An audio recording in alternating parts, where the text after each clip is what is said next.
بسم اللہ الرحمن الرحیم الحمدللہ الذی جعلنا من المتمسکین بولایت امیر المؤمنین اللہم ایاک نعبد و ایاک نستعین الصلاة والسلام بتحیت والاکرام علی اشرف الانبیاء والمرسلین وأولاده الطيبين الطاهرين المعصومين ثم الصلاة والسلام على الصديقة المباركة الرازية المرزية عالمة غير معلمة سبحان الله سبحان الله أم الكتاب أم القرآن أم الأنوار أم العلوم أم الهدى أم الأئمة أم المعصومين أم الحسن أم الحسين أم المحسن وأم أبيها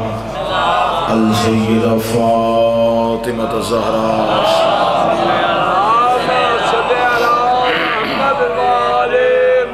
الله تعالى على أعدائهم أجمعين أما بعد فقد قال حق سبحانه تعالى في كتابه المجيد بسم الله الرحمن الرحيم ومن الناس من يشري نفسه ابتغاء مرضات الله والله رؤوف بالعباد بلند الصلوات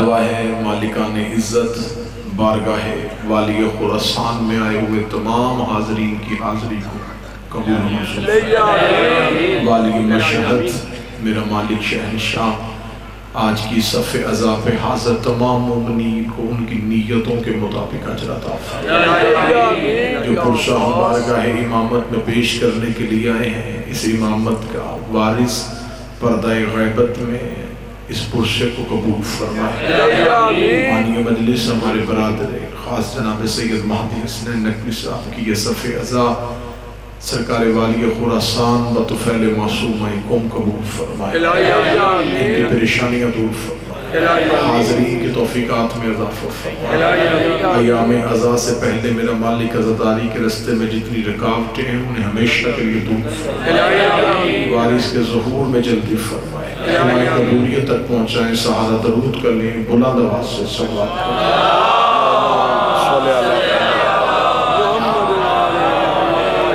اجازت ہے ذکر شروع گفتگو کا مرکز و محور اس پاک شہنشاہ کی ذات مبارک ہے بسم اللہ جو برائے نام بھی علی ہے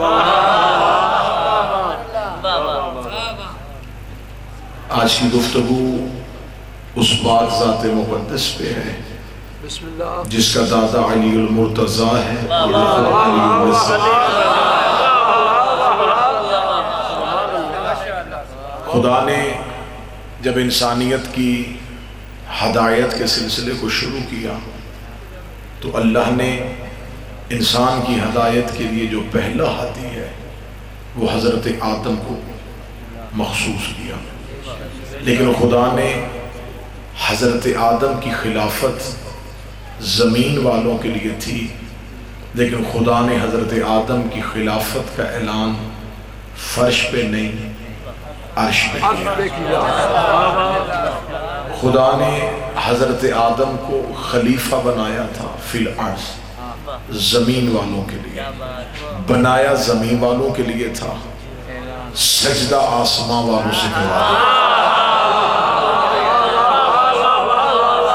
انتہائی اہل علم چہرے تشریف فرما ہے انتہائی تحقیقی چہرے تشریف فرما ہے میرے مالک آپ نے حضرت آدم کو ہماری ہدایت کے لیے مخصوص کیا تھا تو میرے مالک بہتر تھا کہ حضرت آدم کو اب توجہ میری طرف رکھیں گے زمین پہ اتارتے زمین والوں کو حکم کرتے کہ آدم کی تعظیم کرو آدم کی تکریم کرو ہدایت کرنی ہے ہماری سجدہ کروا دیا فرشتوں سے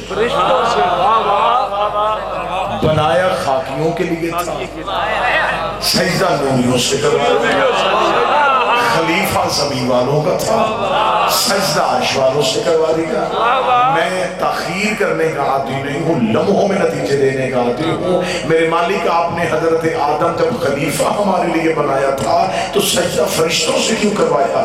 عجب نہیں کہ آواز پروردگار آئے کہ آج بن رہا ہے پہلا خلیفہ۔ اس سے پہلے زمانے کو پتہ ہی نہیں تھا کہ اللہ کا خلیفہ کیسا ہوتا ہے، خلافت کے اصول کیسے ہوتے ہیں۔ خدا نے فرمایا جو اصول آج بنے گا یہ اصول قیامت تک چلے گا۔ اگر آدم کو زمین پہ لوگوں سے خلافت دلواتا پھر اصول بن جاتا، جسے بندے ووٹیں دے دے وہ خلیفہ ہو جاتا ہے، جسے لوگ بیعت کر لے وہ خلیفہ ہو جاتا ہے۔ میں نے آدم کو فرشتوں سے سجدہ کروا کے زمانے کو بتایا ہے میرا خلیفہ ووٹوں سے نہیں بنتا، فرشتوں کے سجدے سے بنتا۔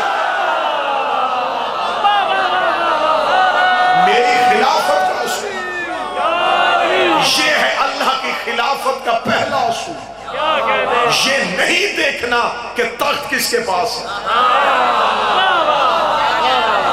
یہ نہیں دیکھنا کہ حکومت کس کے پاس ہے، یہ نہیں دیکھنا کہ حاکم وقت کون۔ خدا نے ملائکہ سے سجدہ کروا دیا، یہ نہ دیکھو تخت پہ کون بیٹھا، یہ دیکھو فرشتہ کس کے دروازے پہ آ رہا۔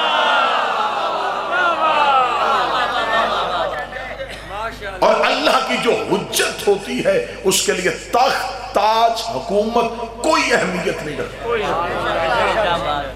کیونکہ حاکم کرتا ہے جسموں پہ حکمرانی، حجت کرتی ہے روحوں پہ حکمرانی۔ حجت کے لیے تخت، تاج، حکومت کوئی وقت رکھتا ہی، کوئی تخت اور تاج اہمیت نہیں رکھتا جو اللہ کا خلیفہ ہوتا ہے۔ یہی وجہ ہے کہ جب ہمارے نبی نے، میرے جتنے سنی بھائی تشریف فرما ہیں، مکہ میں اعلان نبوت کیا تو مکہ کے قبائل کے سردار اکٹھے ہو کے حضرت ابو طالب کے گھر آئے۔ انہوں نے کہا کہ ہم تنہائی میں تیرے بھتیجے سے کچھ بات کرنا چاہتے ہیں۔ رسالت امام کے پاس بیٹھ کے انہوں نے کہا کہ پہلی بات تو ہماری یہ ہے کہ تو نے مکہ میں یہ جو نعرہ بلند کیا ہے نا کہ میرے اللہ کو مانو، اس نعرے پہ ہمیں اعتراض نہیں ہے، تیرے اللہ کو ماننے پہ ہمیں کوئی اعتراض نہیں ہے۔ اگر ہم اتنے خدا مان سکتے ہیں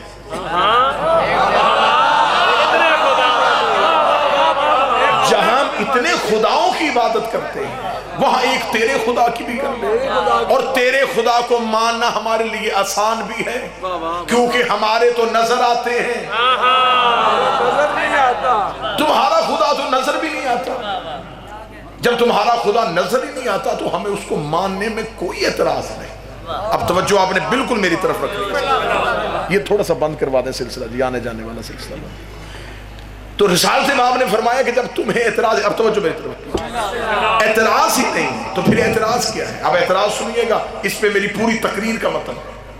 انہوں نے کہا دیکھ تیرے اللہ کو ہم مان لیں گے، ایک کام تو بھی کر، تو ہمارے خداؤں کو برا نہ کہے۔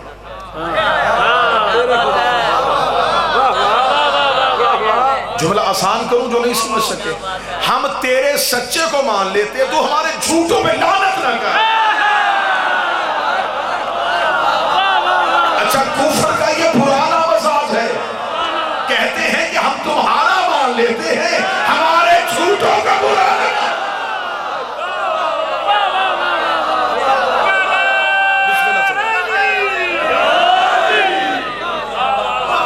سچ کی ہاں ایک علت یہ بھی پائی جاتی ہے کہ سچ گھٹاؤ پھر بھی جھوٹ ہو جاتا ہے، بڑھاؤ پھر بھی جھوٹ ہو جاتا ہے۔ تو سچے کو ماننے کا کلیہ یہ ہے کہ صرف اسے نہیں ماننا، پہلے جھوٹے کی نفی بھی کرنی۔ اسلام کی پوری تھیم ہی یہ ہے لا الہ الا اللہ، نہیں کوئی سوائے اللہ۔ اسلام کا اصول یہ ہے کہ انکار پہلے، اقرار بعد، بات میں لطف پیدا کروں، تبرہ پہلے، تولہ بعد۔ انہوں نے کہا پہلی تو ہماری شرط یہ ہے کہ ہم تیرا خدا مان لیں گے تو ہمارے خداؤں کو برا نہ کہے۔ اتحاد بین المسلمین کا نعرہ لگانے والوں سے میری گزارش ہے کہ کیا رسول سے زیادہ کوئی اتحاد کا علمبردار تھا؟ جو پتھر مارنے والوں کو دعائیں دیتا تھا، جو کانٹے پھینکنے والوں کو دعائیں دیتا تھا، اس رسول نے یہ کہہ کے مکہ میں اتحاد نہیں کیا کہ چل ایک معاہدہ کر لیتے ہیں، تو میرے خدا کو کچھ نہ کہنا، میں تمہارے خدا کو کچھ نہیں کہوں۔ اگر تو یہ اتحاد رسول نے کیا ہے تو آج مسلمانوں کو سنت سمجھ کے کرنا چاہیے، لیکن رسالت امام نے فرمایا نہیں، اللہ ایک ہی ماننا جائے۔ یہ نہیں ہوگا کہ تم میرے سچے کے ساتھ اپنے جھوٹے بھی لا کے کھڑے کر دو۔ آج تم میرے سچے کے لاگ اپنے جھوٹے کھڑے کرو گے، کل کو نعرہ بلند کر دو گے کہ سارے ایک جیسے ہوتے ہیں۔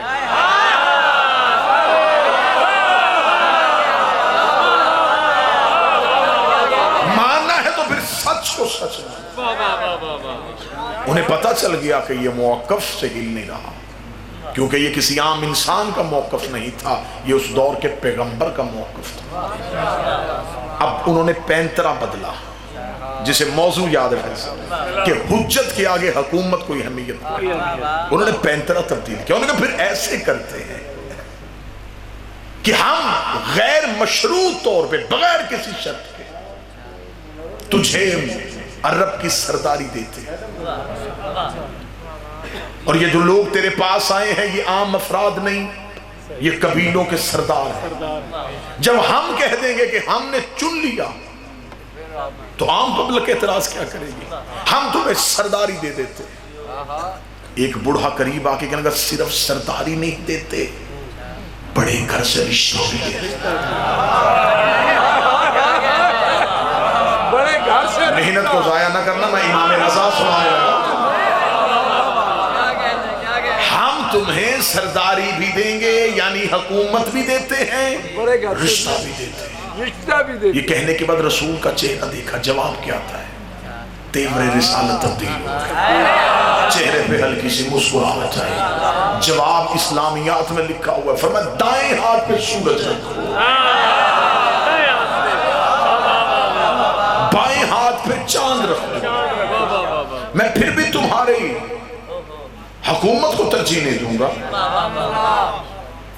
اب وہ حکومت لے کے آئے تھے لالچ بنا کے، رشتہ لے کے آئے تھے لالچ کی بنیاد پر، رسول نے لالچ کو ٹھکرا دیا۔ یہ پہلی حجت ہے، یہ رسول ہے، یہ 14 کا آغاز ہے، یہ 12 کی ابتدا آ رہی ہے۔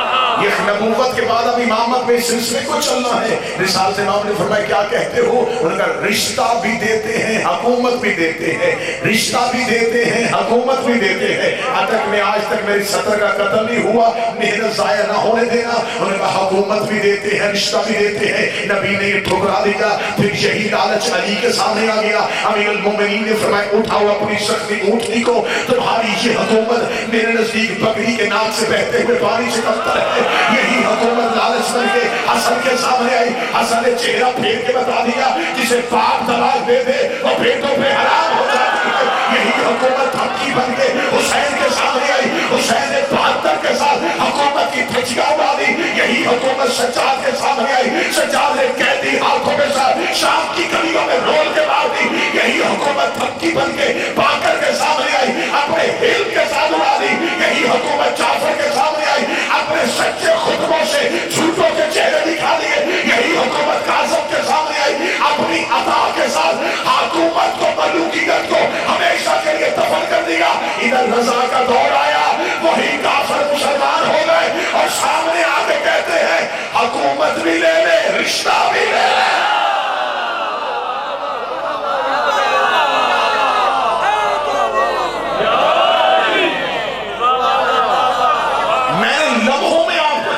سفر کروایا حجت کے ہاں اصول نہیں بدلے، جو پہلے محمد نے کہا تھا 8ویں تک وہی آیا۔ ادھر مزاج بدلتے رہے، کبھی لالچ، کبھی دھمکی، کبھی روب، آخر کفر کا مزاج نہیں بدلا. مکے کے کافر چہرے تبدیل کر چکے تھے لیکن نیتیں تبدیل نہیں ہوئی. مولا نے فرمایا نہیں، اب یہی حکومت آ گئی ہے بالکل میرے 8ویں شہنشاہ کے سامنے. بسم اللہ. بعض نوجوان سوال کرتے ہیں کہ امام رضا علیہ السلام نے ولی عہدی کو قبول کیوں کیا؟ کیوں دی گئی تھی امام رضا علیہ السلام کو ولی عہدی؟ محبت میں محبت نہیں تھی. مامون رشید امام رضا کی ولی عہدی سے اپنے سیاسی مقاصد حاصل کرنا چاہتا. اسے خبر تھی کہ لوگوں کی رغبت ہے آل محمد کی طرف، میں کوئی ایسا کام کروں کہ لوگوں کی اکثریت میرے ساتھ ہو جائے. اس سے پہلے میرا باپ ظلم کر چکا ہے، میرا بھائی ظلم کر چکا ہے، یہ 15 سال آل محمد پہ ظلم کے گزرے ہیں، میں ان کے ساتھ محبت کا دعویٰ کروں. دعوی محبت کیا. پھر دوسرا یہ کیا گیا کہ میں امام کے گھر رشتہ اس لیے دے رہا ہوں کہ بعض اوقات رشتے محبت میں نہیں دیے جاتے، گھر کی اندرونی خبروں کے لیے.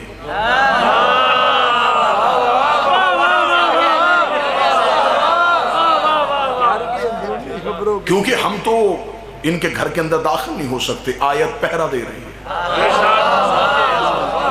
تو کیوں نہ کچھ ایسے اسباب کریں کہ امام کو صرف دربار میں نہ دیکھیں، امام کے گھر کے اندرونی حالات کا مطالعہ بھی ہو سکے. امام کو بلا لیا گیا. امام سے جب پوچھا گیا تھا مولا آپ نے اس کی ولی عہدی قبول کیوں کی؟ امام نے فرمایا یوسف نے بھی عزیز مصر کی ولی عہدی قبول کی تھی. اس کا مطلب ہے عزیز مصر کو ماننا نہیں تھا، مشیت الہی کے تقاضے کچھ اور تھے. امام رضا علیہ السلام مدینہ سے نکلتے، ایک بھرپور قافلہ ہے امام کے ساتھ، اور امام چلتے ہوئے اب خراسان کی طرف بڑھ رہے ہیں. یہ سواری رضا نہیں ہے. ایک لمحے کے لیے تاریخ کے ان پہلوؤں کا مطالعہ کیا. یہ امام رضا کی سواری نہیں ہے. حجت اتنے عرصے سے مخلوق سے غائب تھی. اس سے پہلا دور سرکار امام موسی کاظم کا تھا. 14 سال مسلسل مخلوق امام کے فیض سے محروم رہ گئی تھی، اور 14 سال کا دورانیہ کوئی چھوٹا نہیں ہوتا. ایک طویل دور گزر چکا تھا کہ امت امام سے محروم تھی. پھر امام رضا کا دور آتا ہے اور پھر امام کو گھر میں قید و بند کیا جاتا ہے. اب امام جب گھر سے نکلے تو اب وہ جو علم کے پیاسے تھے، جو فیض کے لیے ترسے ہوئے تھے، وہ دوڑے امام کی طرف کہ دیکھیں آج مدت کے بعد امامت پھر جلوگر ہو رہی ہے. اب اتنی لمبی قید، اتنی لمبی صعوبتوں کے بعد امامت سامنے آ رہی ہے، تو شاید اب امامت کا مزاج بدل گیا ہو، اور اوپر سے ولی عہدی بھی دی جا رہی ہے. اب شاید حکومت کے حق میں کوئی بیان جاری کیا جائے، شاید امام کے ساتھ حکومت نے کوئی معاہدہ چھپ کے خفیہ کیا ہو، وہ خفیہ معاہدہ بھی امام سے پتہ چل سکے. بس اس چیز کو دیکھنے کے لیے 2000 قلم نویس، تاریخ نویس اپنے ہاتھوں پہ کاغذ قلم لے کے امام رضا کی سواری کے پیچھے دوڑ رہے. فرزند رسول کچھ کہیے، فرزند رسول کچھ بولیے. اہلیان اٹک میں پھر کہنے لگا ہوں 2000 کاغذ قلم امام رضا کے پیچھے دوڑ رہا تھا. ایک مانگا تھا محمد نے، اگر اس ایک کاغذ قلم سے انکار نہ کیا ہوتا، آج 2000 کاغذ قلم امام رضا کے پیچھے. اے فرزند رسول بولیے، اے فرزند رسول بولیے. اور امام اپنی سواری پہ خاموش آ رہے. جب دیکھا کہ اب ان کی پیاس شدت پکڑ چکی ہے، امام اپنی سواری سے اٹھے، چہرے سے نقاب ہٹایا. وہی حسن محمد، وہی تصویر علی دوبارہ امت کی نظروں میں. امام گھٹنوں کے ساتھ اپنی سواری پہ اٹھے. امام نے ایک حدیث کہی جسے حدیث سلسلۃ الذہب کہا جاتا ہے. اس حدیث کے بارے میں ہے اسے برتن میں لکھ کے اس میں پانی ڈال کے گونگے کو پلاؤ، اسے زبان مل جائے. اسے کہا جاتا ہے سونے والی حدیث، اس لیے کہ اس میں کوئی بھی کڑی غیر معصوم نہیں ہے۔ جب ہم روایات کتابوں سے لیتے ہیں تو ہم دیکھتے ہیں کہ یہ روایت کہاں سے نقل ہوئی ہے، چلتے چلتے کہیں ایک کڑی بھی ایسی آ جائے نا جو مشکوک ہو، پوری روایت مشکوک ہو جاتی کہ اس میں 6 محدث ٹھیک تھے، 7واں محدث مشکوک ہے، اس نے پوری کی پوری حدیث مشکوک کر دی۔ اس حدیث میں ایک بھی کڑی غیر معصوم، اس لیے اسے کہا جاتا ہے سلسلۃ الذھب، سونے والی حدیث۔ امام رضا علیہ السلام اٹھ کے کھڑے ہوئے، امام نے فرمایا میں نے سنا ہے اپنے باپ موسی قاسم سے، انہوں نے سنا ہے اپنے باپ جعفر صادق سے، ذرا سلسلہ دیکھ جائیے، انہوں نے سنا ہے اپنے باپ محمد باقر سے، انہوں نے سنا ہے اپنے باپ علی زین العابدین سے، انہوں نے سنا ہے اپنے بابا حسین سے، حسین بیٹھے ہوئے تھے حسن کے ساتھ، انہوں سن رہے تھے اپنے بابا علی سے، علی نے سنا ہے مصطفیٰ سے، مصطفیٰ نے سنا ہے خدا سے۔ سلسلہ جوڑا، یہ کہہ کے امام پھر سواری پہ بیٹھ گئے۔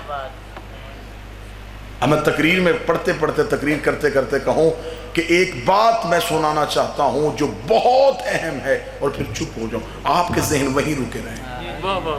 جب امام نے یہ جملہ کہہ دیا تو اب راوی اور تیز سے دوڑے، اب سواری پھر اطمینان سے چل رہی۔ مولا کہیے تو صحیح کیا سنا؟ جب تھوڑی دور سواری گئی تو امام پھر سواری سے باہر نکلے، فرمایا لا الہ الا اللہ اسمی، لا الہ ایک قلعہ ہے، من داخل حسنی، جو اس قلعے میں داخل ہو امن من عذابی، وہ اللہ کے عذاب سے بچ گیا۔ یہ کہہ کے امام پھر سواری پہ بیٹھ کے سواری پھر چلنا شروع ہو گئی، اور کہ اتنی بڑی بات کہہ دی ہے، سلسلہ بھی سارا معصوم، سلسلہ بھی سارا مسلم، اور کہہ دیا لا الہ ایک قلعہ ہے، اور جو اس میں داخل ہو گیا وہ اللہ کے عذاب سے بچ گیا۔ لیکن بتا تو صحیح کہ وہ لا الہ میں کیسے داخل ہوا جاتا ہے؟ امام کی سواری پھر ہوگی، بے شروط ہے، لیکن اس میں داخل ہونے کی کچھ شرطیں ہیں، کچھ شرطیں ہیں، کچھ شرطیں ہیں۔ محدثین نے کاغذ قلم اٹھایا، امام کہیں گے تقویٰ شرط ہے، پرہیزگاری شرط ہے، زہد شرط ہے، عبادت شرط ہے، نماز شرط ہے، روزہ شرط ہے۔ لوگوں کا بتا تو صحیح کون شامل ہے؟ فرمایا وَعَلَى مِن شَرُوطُهَا، ان شرطوں میں سے ایک شرط میں ہوں،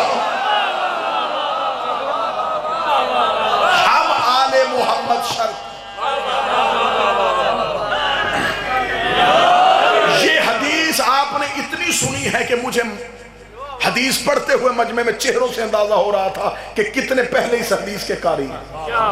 مجھے صرف حدیث نہیں سنانی تھی، اس کی گہرائی میں جانا تھا۔ امام نے صرف 2 سطروں کی حدیث کی، 2 سطروں کی۔ بسم اللہ، چھوٹا سا طالب علم مکتب آل محمد کا، ادنا سا طالب علم، ان 2 جملوں میں ابھی تک شیعہ علماء 4000 سے زیادہ کتابیں ان 2 جملوں کی شرح میں لکھ چکے ہیں۔ اس سے کہتے ہیں امام کا کلام، 2 سطروں پہ۔ یہ ابھی اسی سال میں بادشاہ کے ہر سال کوشش کرتا ہوں 1 یا 2 دفعہ میرے مالک کے حضور پیش ہو سکتا۔ جب میں آخری بار پیش ہوں ہم جمادی الاول میں مالک کے حضور، تو اس وقت تک جو امام کے حرم کے اندر جو مکتب ہے اس میں اب تک کی جو تعداد تھی وہ 4000 کے قریب ہے، جو ان 2 سطروں کی شرح میں لکھی جاتی ہے۔ اب میں مکمل شرح کیا پڑھوں، میں ایک ہلکی سی شرح آپ کو سنوں۔ امام نے فرمایا لا الہ قلعہ ہے، امام نے یہ نہیں کہا گھر ہے، عمارت ہے، غار ہے، قلعہ ہے۔ قلعے کے ہاں یہ خاصیت پائی جاتی ہے کہ اس کے داخلی دروازے کا ہر کسی کو پتہ نہیں ہوتا۔ مولا حسین آپ کو عزت ہے، گھر سامنے ہو پتہ چل جاتا ہے، دروازہ یہ ہے، قلعے کے گرد گھوما جاتا ہے، اندر جانے کا رستہ ڈھونڈنے کے قلعے کے گرد گھوما جاتا ہے، قلعے کے گرد گھوما جاتا ہے۔ بندے چپ ہیں، آپ نے کبھی حج کا طواف نہیں دیکھا۔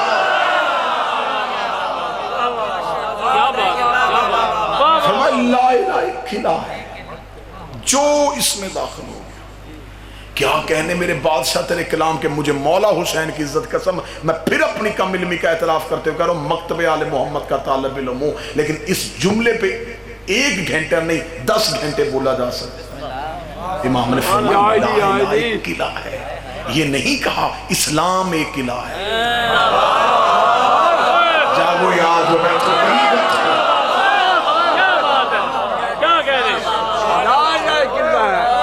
کوئی خوش آمد نہیں، مجھے مالک حسین کی قسم 2 دن سے مسلسل مجلسیں ہو رہی ہیں پورے ملک میں 8ویں بادشاہ کی نسبت سے۔ میرا خیال کئی مجلسیں پڑھ چکا ہوں اور کل کئی مجلسیں پڑھوں گا۔ واللہ با حسین ممبر پہ قسم کھا رہا ہوں، یہ جملے صرف یہاں پڑھ رہا ہوں۔ یہ صرف خوش آمد نہیں، آپ کا علمی معیار اتنا بلند ہے۔ مالک حسین نے امام کو آپ کو ہمیشہ آباد رکھے، آپ کی معرفت کو اضافہ فرمائے۔ امام نے فرمایا لا الہ ایک قلعہ، اسلام ایک قلعہ نہیں، دین ایک قلعہ ہے نہیں، لا الہ لا الہ الا اللہ۔ واہ واہ واہ واہ، کیا کہنے؟ لمحوں میں مولا مخلوق کی رسائی توحید تک کروانے لگا۔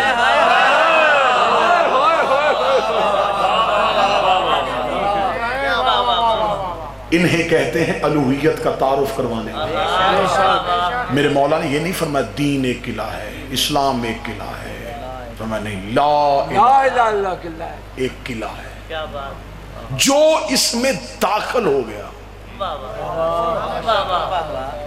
میرے مالک یہ داخل ہونے کا جملہ کیوں کہا؟ آپ یہ کہہ دیتے لا الہ ایک قلعہ ہے جس نے اسے سمجھ لیا، جو اس میں داخل ہو جائے، جو اسے جان گیا، جس نے اس کی معرفت کر لی، جو اس میں داخل ہو گیا۔ واہ واہ واہ واہ، یعنی کہ امام فرما رہے ہیں کہ جس نے توحید کے باطن کو دیکھنا ہو،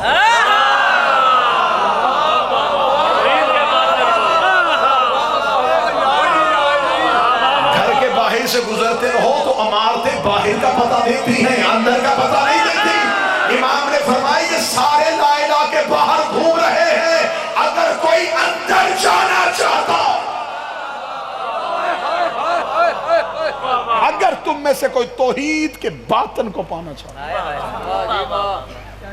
فمن داخلہ، جو اس میں داخل ہو گیا، سبحان اللہ، آمن من عذابی، وہ بچ گیا کسی بھی قسم کے عذاب سے، کسی بھی قسم کی بے شروط ہے، شرط ہے، اور وہ شرطیں ہم ہیں۔ علمی احباب تشریف فرما ہے، ہمیشہ مشروط شرط کا محتاج ہوتا ہے، ماشاءاللہ، شرط مشروط کی محتاج نہیں ہوتی۔ امام نے فرمایا لا الہ الا اللہ ایک مشروط ہے، شرط ہم ہے، جب ان کے بغیر تم اسے نہیں پا سکتے تو ان کے بغیر اپنی عبادت کو کیسے قبول کرو؟ جس نے لا الہ کو پانا ہو وہ پہلے ہمیں پائے۔ بے شک، بے شک، کیا بات ہے۔ ہم لازم نہیں، ہم واجب نہیں، ہم مستحب نہیں، ہم اوجب نہیں، ہم اللہ کی شرط ہے۔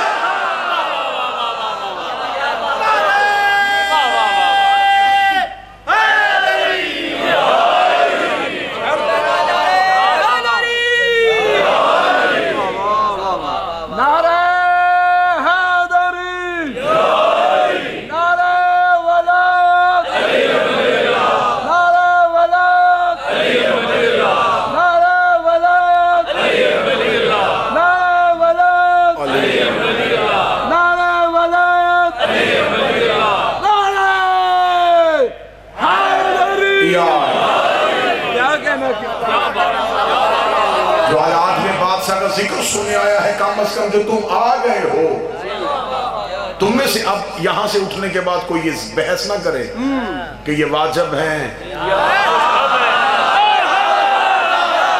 مستحب ہے، یہ باطل ہے، یہ لفظ چھوڑ دو، یہ واجب مستحب نہیں، یہ شرط ہے۔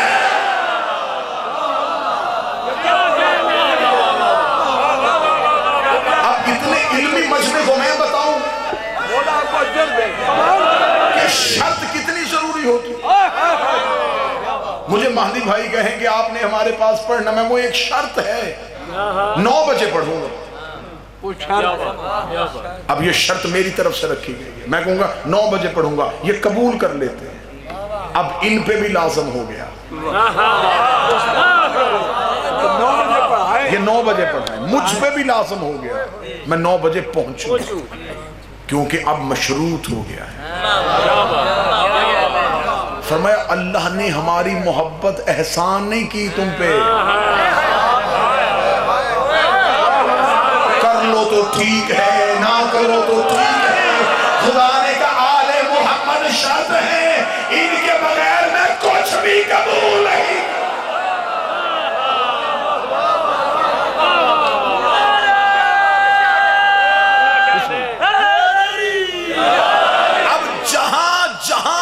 اللہ کو پانا ہوگا،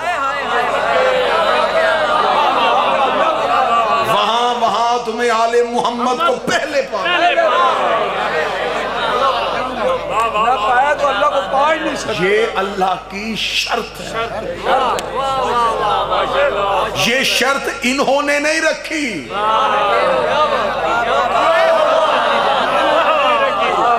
اس نے رکھی۔ جنت دوں گا، عذاب سے بچاؤں گا، لیکن شرط ہے۔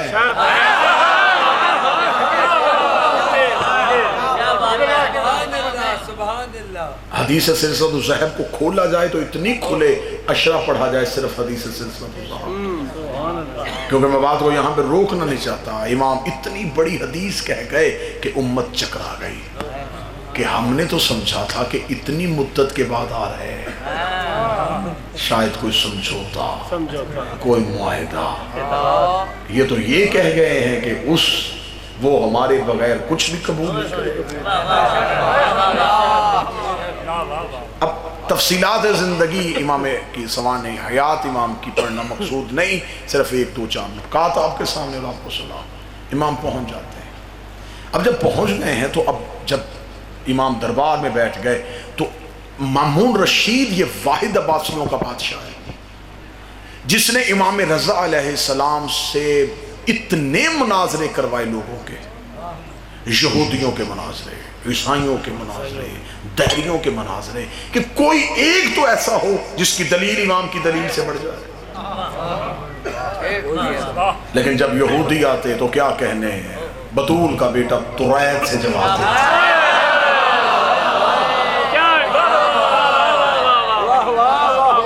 عیسائی مناظرہ کرنے کے لیے آتے، امام انجیل پڑھنا شروع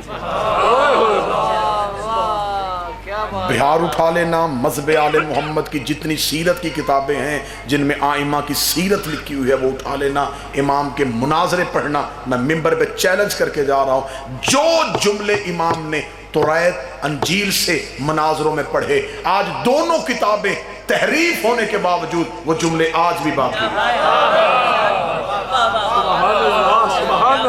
جو امام نے جملے کہے، کیونکہ وہ بائبل جو ہے وہ نہیں ہے جو آسمان سے اتری، تحریف ہو گئے، لیکن انہیں سب کچھ تحریف ہو گیا۔ جو امام نے جملہ بول دیا وہ آج بھی بائبل میں موجود ہے۔ یعنی کہ اس کا مطلب ہے کہ امام صرف اس دور کے عیسائیوں سے مناظرہ نہیں جیت رہے،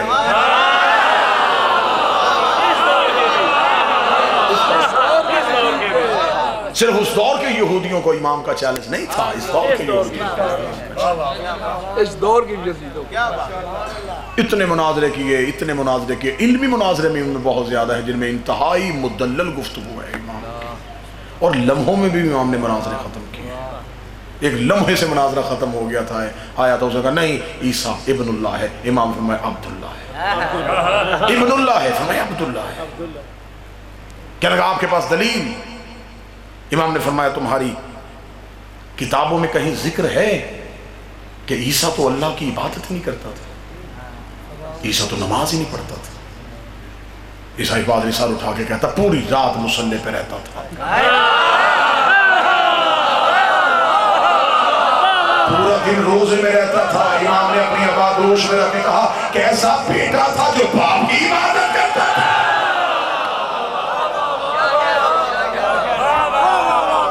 بیٹا ہو کے باپ کی عبادت کرتا تھا.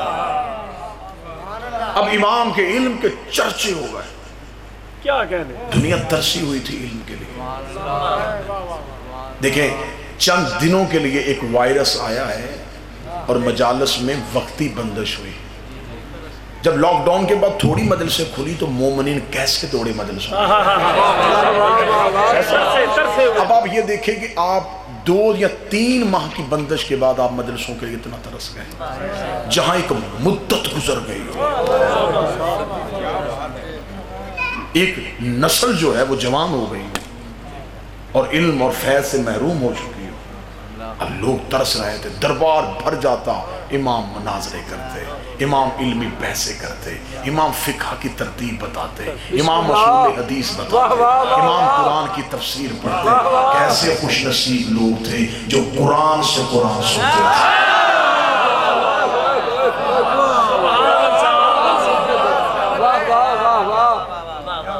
اب مامون کے لیے روز پریشانی.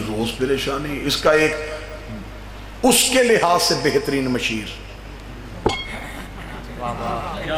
میں تو بہترین مشیر نہیں کہوں گا, اس کے لحاظ سے حمید بن مہران, یہ ہمیشہ اس کے پاس بیٹھتا تھا اور بادشاہوں کو ہمیشہ مشیر مروا دیتے. اس لیے امیر المومنین نے فرمایا تھا خوش آمدی مشیروں سے بچنا. تمہارا کوئی ایسا دوست جو ہر وقت تمہاری تعریف کر رہا ہو اصل میں تمہارا دشمن.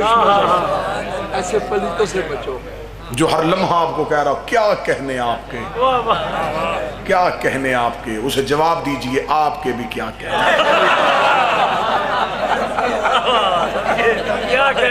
کیونکہ جو آپ کو کیا کہنے کہتا ہے وہ ہر کسی کو کیا کہنے ٹھیک ہو. اب امام کے علم کے چرچے ہو گئے جی, اتنے چرچے ہو گئے. میں بڑی مطمئن ہو کے اس لیے پڑھ رہا ہوں کہ مجھے مہدی بھائی نے کہا اطمینان سے مجلس ہونا جی. علم کے چرچے کس روزانہ مامون رشید دیکھتا یار کیا ہو رہا ہے. میں نے تو بلوایا تھا کہ لوگ میری طرف آئیں گے, کہ اس نے آل محمد سے پیار کیا بجائے میری طرف آنے کے, لوگ پھر امام کی طرف جا رہے ہیں. ایک دن مامون رشید دربار میں اسی افسردگی کے عالم میں بیٹھا ہوا تھا. یا کچھ قبائل کے سردار آئے, مامون رشید تو بادشاہ وقت ہے, ایک گزارش کرنے آئے. کون سی گزارش؟ انہوں نے کہا قحط پڑ گیا ہے, بارش نازل نہیں ہو رہی. تو مامون رشید نے کہا پھر میں کیا کروں؟ انہوں نے کہا تو حاکم نہیں, خلیفہ نہیں مسلمانوں کا. جملے بالکل بے عین ہی کتاب میں ہے, یہ جملے کتابوں میں اس لیے لکھے گئے تاکہ ان کی جہالت کا اندازہ ہو سکے. جب انہوں نے کہا تو بارش کیوں نہیں برسوا دیتا اللہ سے کہہ کے, کہنے لگا میں قدرت کے کاموں میں دخل نہیں دیتا.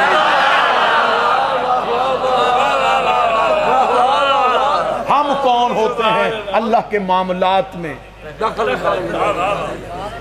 اس نے جب کرنی ہوگی وہ کر دے گا. انہوں نے کہا تو کچھ نہیں کر سکتا, تو پھر کوئی تو ایسا ہو جو اس سے مانگی اور وہ پوری کرے.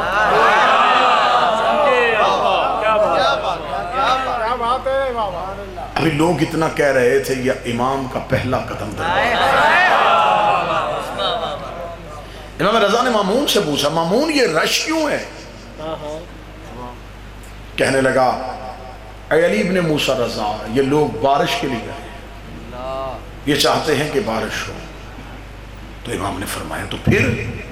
کہنے لگا میں بارش کیسے برسوں, آپ کر سکتے ہیں. جملے بعین ہی پہنچانے لگا ہوں, رات ہی امام کی منصوب ہے, جتنا فیض حاصل کر سکے جملے کو تو فیل کرنا. امام نے فرمایا ہم جو چاہیں وہ کر سکتے ہیں.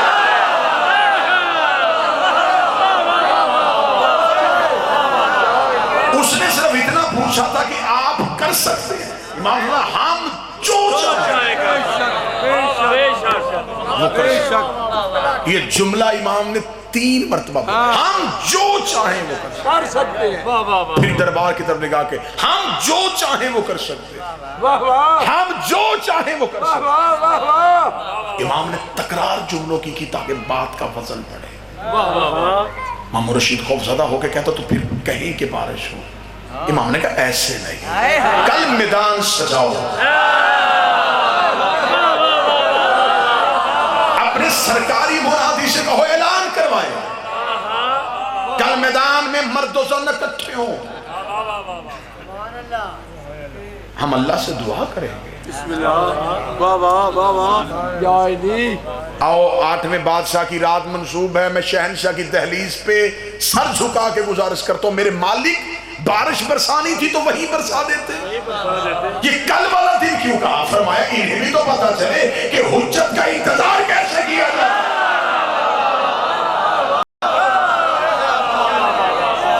انہیں حجت کا انتظار کرنے دو. اعلان ہو گیا کل امام بارش برسائیں گے، کل امام بارش برسائیں گے. میدان بھر گیا. واہ واہ واہ واہ. میرے مالک آپ نے یہ کیوں نہیں کہا کہ کل محل میں لوگوں کو اکٹھا کرنا؟ میدان کیوں سجایا؟ جملے معرفت والے ہوتے ہیں، یہ کتابوں کی خیرات نہیں ہے، یہ معرفت والی خیرات ہے جو میں آپ کے ہدیہ کرنے لگا ہوں. میرے مولا آپ نے محل منتخب کیوں نہیں کیا؟ فرمایا حجت جب بھی اعلان کرے کسی میدان میں کرنا. یہ علی بھی چاہتا ہے کہ کوئی غدیر سجے، ہم بھی اپنے اختیارات اور اپنی ولایت کا اعلان کر دیر کی طرح سجے. میدان بھر گیا لوگوں کے ساتھ. اتنی گرمی، انسانیت تڑپ رہی تھی، نظریں تھیں جہاں سے امام نے آنا تھا. تھوڑی دیر بعد ایک خوشبودار جھونکا ہے. لوگوں نے پلٹ کے دیکھا، سر پہ رسول والا امامہ، بازوں پہ ابو طالب والی دستار، ذوالفقار حیدری کو حمائل کیا ہوا، حسن کا حسن چہرے پہ سجائے ہوا، حسین کی کریمی کو آنکھوں میں لیے ہوئے، سجاد کے سجدے کا نشان ماتھے پہ سجائے ہوئے، باقر کا حلم اپنے سینے پہ لیے ہوئے، جعفر کی صداقت اپنی زبان پہ سجائے ہوئے، قاسم کی عطا اپنے ہاتھوں پہ اٹھائے ہوئے. امام کے قدم چل رہے تھے، تراب بو تراب کے بیٹے کے قدم چل رہے تھے. واہ واہ واہ واہ. عرش الہی حکم امام کا منتظر. واہ واہ واہ واہ. اب دیکھنا، اسے کہتے ہیں امامت. امام کو خبر تھی کہ لوگوں کے مزاج کتنے ہیں اور ذہن کتنے پست ہیں. امام بالکل میدان میں لوگوں کے درمیان پہنچے.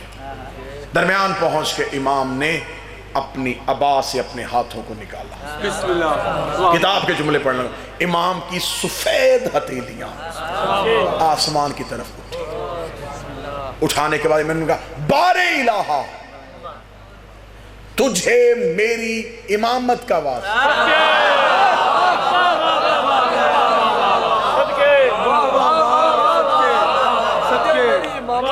ان پہ بارش نازل کر. جو ہتھیلیاں آسمان کی طرف تھی امام نے یوں ہو کی، بلا تشبیہ انگلیوں کے ساتھ بادل کے ٹکڑے چلنے شروع ہوئے. جب بادل کے ٹکڑے آئے، کالے بادل، سیاہ بادل آئے، لوگوں کے چہروں پہ خوشی گئی. امام نے کہا مطمئن رہنا. امام نے انگلیوں کو یوں چلاتے آئے، بادل کا ٹکڑا پاؤں پہ آگے رک گیا. امام نے اپنے ہاتھوں کو روک دیا، بارش نازل ہونا شروع ہو گئی. اتنی جل تھل ہو گئی کہ زمین پانی سے بھر گئی، میدانوں میں پانی اکٹھا ہو گیا. انسانیت ہر طرف ہریالی کو دیکھ رہی تھی. امام نے اپنے ہاتھوں کو دوبارہ اٹھا دے گا، اتنی بھیج جتنی برداشت کر سکے.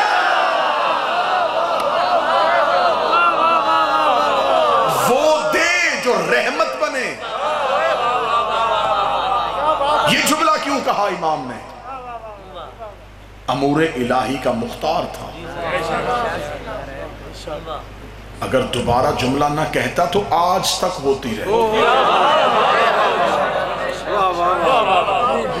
امام نے بارش نازل ہونے کا کہا تھا، فوراً کہا اتنی بھیج جتنی برداشت. انسانوں کی آنکھیں جانور خوش، میدان میں ہریالی، ہر طرف سے ایک ہی آواز آ رہی تھی، واہ رضا، واہ رضا، کیا کہنے محمد کا بیٹا، اسے کہتے ہیں علی کا بیٹا۔ میدان میں جب علی علی کی صدائیں آنی شروع ہوئی، آواز محل تک پہنچ گئی۔ مامون رشید نے حمید سے پوچھا اب کیا ہوا؟ اسے کہا رضا کے کہنے پہ بارش۔ بادشاہ بلند تر صلوات اللہم صلی اللہ محمد اللہ۔ یہ بالکل فضائل کے حوالے سے آخری نقطہ، اور یہیں پہ آپ کو سلام کرنا۔ امام کے کہنے پہ بارش ہو گئی، مامون رشید پریشان ہو گیا، لوگ دربار میں آئے، کپڑے پانی سے بھرے ہوئے، مامون کو آ کے خبر دی، مامون باہر تو دیکھ، باہر تو چل پھل ہو گئی، باہر تو بارش ہو گئی۔ امام نے ہاتھ اٹھائے، مامون رشید نے کہا کیا کہا تھا رضا نے؟ فرمایا اس نے تو صرف اتنا کہا تھا، بار الہا تجھ سے میری امامت کا واسطہ، تجھ سے میری امامت کا واسطہ۔ ادھر سے امام رضا کے قدم ادھر دربار میں داخل ہوئے، ادھر امام رضا کے قدموں کا داخل ہونا تھا۔ مامون رشید دیکھ کے تبسمانہ انداز میں تنزیہ سے مسکراہٹ سے دیکھ کے کہنے لگا کل آپ نے کہا تھا ہم جو چاہیں وہ کر سکتے ہیں، ہم جو چاہیں وہ کر سکتے ہیں۔ دربار میں کہا کہ ہم کر سکتے ہیں، اور میدان میں جا کے اللہ سے دعا مانگ لی۔ اگر اللہ سے دعا مانگنی تھی تو ہم بھی مانگ سکتے تھے، یہ بھی مانگ سکتے تھے، اس میں تیرا کمال کون سا ہے؟ اتنا کہنا تھا امام کے چہرے کے تیور بدل گئے۔ باہر کیا کہا تھا؟ بارے الہا، بارے الہا، باہر اللہ سے دعا مانگی تھی۔ جب ادھر دیکھا کہ میرے اختیار میں شک ہو گیا ہے، میری ولایت میں شک ہو گیا ہے، امام کے چہرے کے تیور بدل گئے۔ امام نے کلیل کے ٹکڑے کی طرف دیکھا، اس کے اندر دھاگے کا شیر بنا ہوا تھا۔ امام نے اس کی طرف دیکھ کیا رہا ہے؟ اتنا کہنا شیر چنگھاڑتا ہوا باہر آیا، شیر کا باہر آنا تھا، دربار خالی ہو گیا۔ مامون تخت کی آخری سیڑھی پہ گیا، مامون نے کہا فرزند رسول یہ کیا کر رہے ہو؟ فرمایا ہم جو چاہے، ہم جو چاہے۔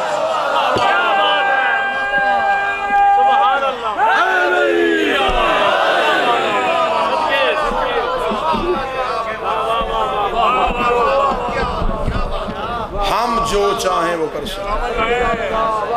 میدان میں الوہیت منوائی، دربار میں ولایت۔ شیر دربار کے وسط میں کھڑا تھا، امام کے حکم کا منتظر تھا۔ امام نے کہا واپس پلٹ، واپس جا۔ اگر موسیٰ کا اژدہا آج تک زندہ ہوتا تو میں تجھے بھی زندہ رکھتا۔ امام نے بھرے دربار میں اپنا اختیار دکھا کے بتایا ہم حکومتوں کے محتاج نہیں، ہم امر الہی کے پابند۔ وہ ہمیں کہے اختیار دکھاؤ تو ہم اختیار دکھاتے ہیں، وہ کہتا ہے ہمیں منواؤ تو ہم اسے منواتے ہیں۔ یہی وجہ تھی جس کا اتنا اختیار آج بھی مشہد جا کے دیکھو، 8 صحن، 36 دروازے، سونے کے دروازے، چاندی کی زریں، نوکروں کا بادشاہوں جیسا استقبال، چاروں طرف خدام ہی خدام۔ اتنی امیری دیکھ کے رضا کے زائر کا دل خوش ہوتا ہے۔ نجف اتنی امیری نہیں ہے، حرم عباس میں اتنی امیری نہیں ہے، بیت اللہ میں اتنی امیری نہیں ہے جتنی بیت الرضا میں امیری ہے۔ زائر جب امام کے باہر والے دروازے پہ جاتا ہے، وہ حرم کی وسعت دیکھتا ہے، وہ قیمتی آرائش و زیبائش دیکھتا ہے، خوش ہو کے حرم کے داخل صحن سے گزرتا ہوا رواق میں پہنچتا ہے، رواق سے اترتا ہوا امام کی زری میں پہنچتا ہے، خوشبو کے جھونکے، چاندی کی زری، قیمتی پتھر۔ جب وہ امام کی زری کا سلام کر کے زیارت کی کتاب اٹھاتا ہے تو پہلا جملہ جگر پھاڑ دیتا ہے، جہاں لکھا السلام علیکہ یا غریب الغربہ۔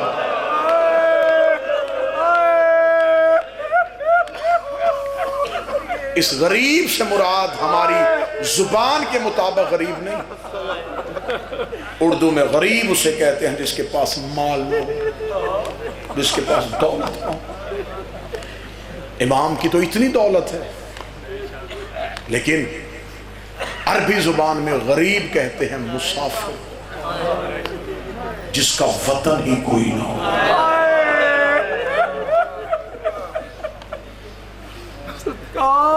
مشہد امام کا شہر نہیں، گھر امام کا مدینے. خراسان آیا نہیں، لایا گیا. 4 بہنوں کا اکلوتا بھائی ہو نا، اور وہ سفر پہ جائے، چاروں بار بار پوچھتے ہیں واپس کب آئے گا، واپس کب آئے گا. دیر نہ کرنا، جلدی آ جانا. تیری 4 بہنیں ہوں تو تجھے گھر سے جانے نہیں دیتی، 17 بہنیں رضا کی دروازے پہ.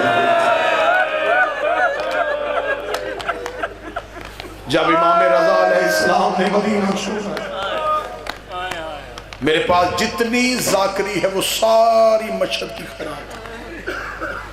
میں خود سال میں اس بادشاہ کا جنازے کی مجلس کرواتا ہوں. مجھے خاص رغبت ہے اس مولا،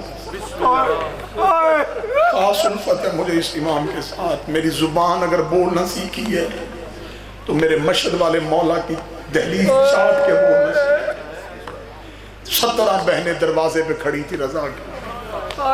جب امام نے مدینہ چھوڑا، ایک ایک بہن پوچھ رہی تھی واپس کب آئے گا، واپس کب آئے گا، واپس کب آئے گا.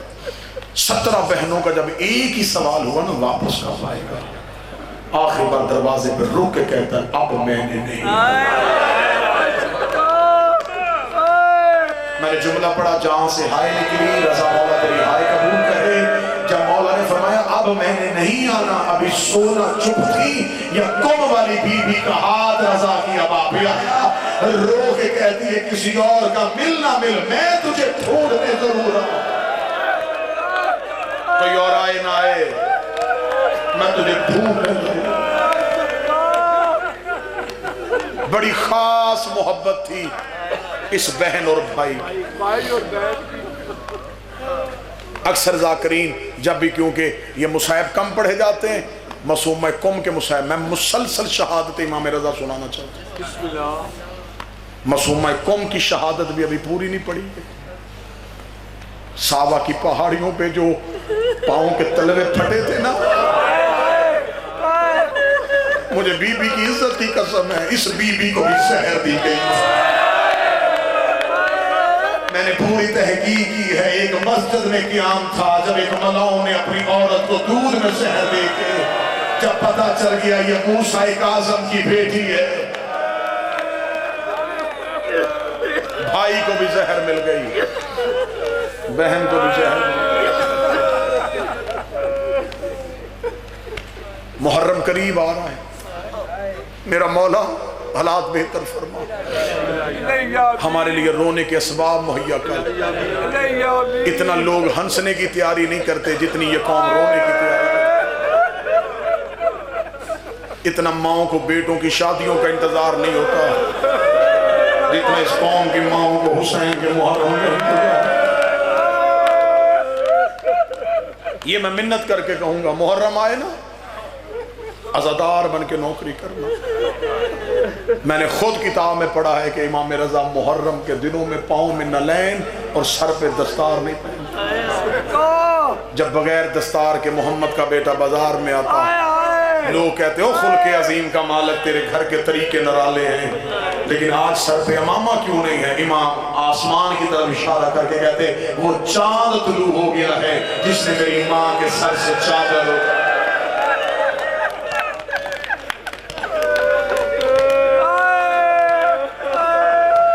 عزادار یہ امام حسین سے میرے 8ویں امام کو بہت محبت.